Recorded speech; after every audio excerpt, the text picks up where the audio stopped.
Lawrence Bishnoi gang ने ली बाबा सिद्दीकी के murder की जिम्मेदारी, किया दावा। पोस्ट में लिखा, जो भी सलमान और दाऊद की मदद करेगा उसे कीमत चुकानी पड़ेगी। साबरमती जेल में नवरात्रि में लॉरेंस बिश्नोई रखा था 9 दिन का मौन व्रत। माना जाता है कि ऐसे में उसका गैंग किसी बड़ी घटना को देता है अंजाम। बाबा सिद्दीकी मामले में पुलिस को बड़ी कामयाबी, क्राइम ब्रांच ने तीसरे शूटर की शिनाख्त की। यूपी का रहने वाला है तीसरा आरोपी। क्राइम ब्रांच टीम को अब मास्टरमाइंड की तलाश। शिवा है फरार आरोपी का नाम। करीब 5 से 6 सालों में पुणे में एक स्क्रैप व्यापारी के यहां कर रहा था काम। शूटरों ने मुंबई के कुर्ला इलाके में बना रखा था अपना ठिकाना। खर्च के लिए हर शूटर को मिले थे 50-50 हजार रुपए। आरोपी पिछले 25-30 दिनों से कर रहे थे इलाके की रैकी। बाबा सिद्दीकी मर्डर केस में क्राइम ब्रांच का दावा। मुंबई पुलिस ने हरियाणा और यूपी पुलिस से किया संपर्क। पकड़े गए दोनों शूटरों की जानकारी मांगी। बाबा सिद्दीकी मर्डर केस मामले में मुकदमा दर्ज। आरोपियों पर भारतीय न्याय संहिता की धारा 103(1), 109, 125 और 3(5) की धाराओं में एफआईआर दर्ज। फिल्मी स्टार सलमान खान के घर के बाहर बढ़ाई गई सुरक्षा व्यवस्था। बाबा सिद्दीकी के करीब माने जाते हैं सलमान खान।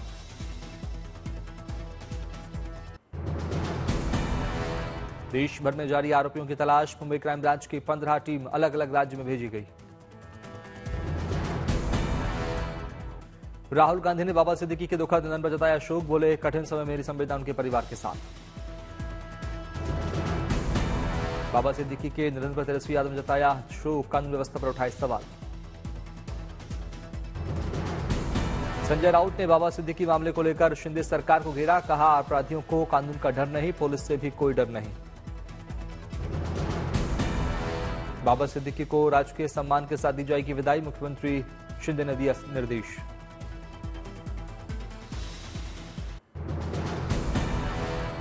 बाबा सिद्दीकी की हत्या पर एनसीपी शरद चंद्र पवार की गुट की सांसद सुप्रिया सुले ने जताया दुख। कहा, सत्तारूढ़ सरकार के गठबंधन का एक सदस्य अपने ही बेटे के कार्यालय में असुरक्षित। महाराष्ट्र कांग्रेस अध्यक्ष नाना पटोले ने कहा, यह दुखद घटना है। महाराष्ट्र सरकार की गुनहगारों का समर्थन करने की जो नियत है, ये उसी का परिणाम है। एनसीपी नेता बाबा सिद्दीकी की हत्या पर एआईएमआईएम नेता वारिस पठान ने कहा, यह बहुत दुर्भाग्यपूर्ण घटना है और यह मेरे लिए व्यक्तिगत क्षति है। केंद्रीय मंत्री रामदास अठावले ने कहा, बाबा सिद्दीकी पर फायरिंग की घटना की जांच होनी चाहिए। आरोपियों पर सख्त कार्रवाई की मांग की। समाजवादी पार्टी नेता अबू आजमी ने कहा, जांच के बाद यह स्पष्ट हो जाएगा कि ये कॉन्ट्रैक्ट किलर कौन थे और उन्हें किसने भेजा था। यह कानून और व्यवस्था की विफलता है। बाबा सिद्दीकी हत्या मामले में फायरिंग में 9.9 mm पिस्टल का हुआ था इस्तेमाल। शरद पवार बोले, राज्य की ध्वस्त कानून व्यवस्था चिंता का विषय। इसकी न केवल जांच होनी चाहिए बल्कि जिम्मेदारी स्वीकार कर सरकार के पद से हटना भी चाहिए। आदित्य ठाकरे ने कहा, बाबा सिद्दीकी जी की हत्या चौंकाने वाली है। दुखद रूप से महाराष्ट्र में कानून और व्यवस्था की स्थिति को दर्शाता है। कानून और व्यवस्था पूरी तरह से ध्वस्त हो गई है। प्रियंका चतुर्वेदी ने कहा, मुंबई में अराजकता अस्वीकार्य है, इसकी सीबीआई जांच होनी चाहिए।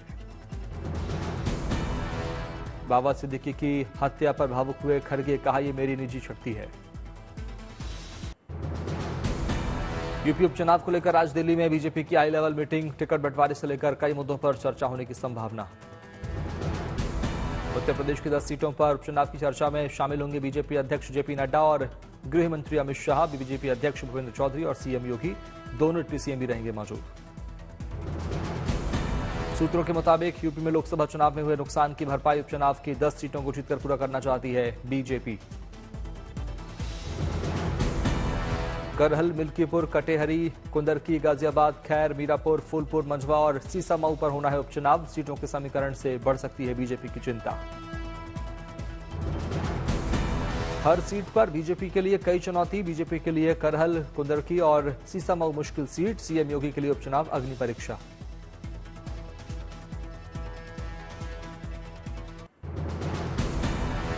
छठ और दीपावली के चलते पश्चिम रेलवे का राहत देने वाला ऐलान। 21 से 10 नवंबर तक अहमदाबाद मंडल से 16 फेस्टिवल वीकली स्पेशल ट्रेनों का होगा संचालन।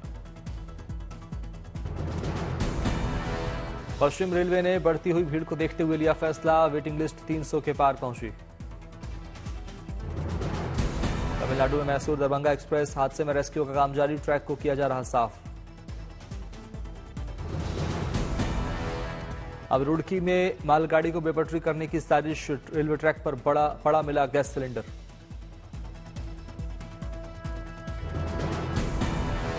मालगाड़ी के पायलट की सतर्कता से टला हादसा, टकराने से पहले रुकी ट्रेन।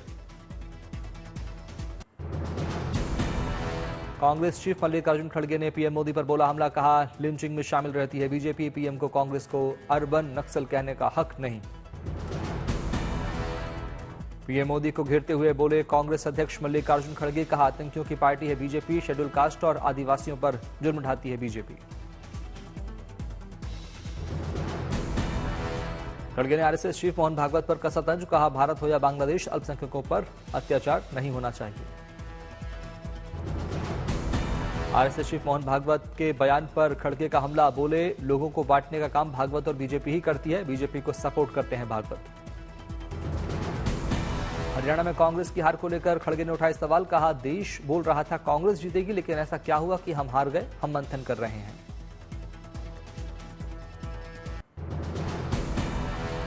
मल्लिकार्जुन खड़गे के आतंकवादी वाले बयान पर केंद्रीय मंत्री गिरिराज सिंह का पलटवार, कहा कांग्रेस हमेशा से आतंकियों की रही मददगार। केंद्रीय मंत्री गिरिराज सिंह ने राहुल गांधी पर साधा निशाना, कहा कांग्रेस अपने युवराज को बार बार लॉन्चिंग पैड पर ले जाती है, लेकिन वो लॉन्च नहीं होते। राहुल पर तंज कसते हुए बोले गिरिराज सिंह, कहा हरियाणा ने राहुल को नकारा, राहुल को छोड़ हुड्डा पर फोड़ा जा रहा हार का ठीकरा। खड़गे के बयान पर केंद्रीय मंत्री रामदास अठावले की प्रतिक्रिया, कहा हमेशा आरोप लगाते हैं खड़गे, मल्लिकार्जुन, सोनिया और राहुल गांधी, कोई भी तो नहीं गया जेल।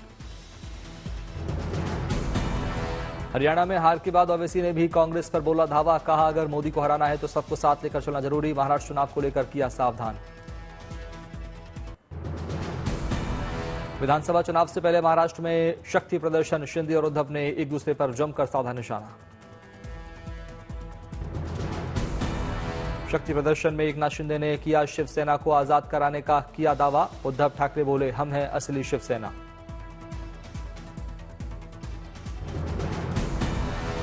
मुंबई के आजाद मैदान में मुख्यमंत्री एकनाथ शिंदे ने कहा कुछ लोगों को खुद को हिंदू कहने में आती है शर्म।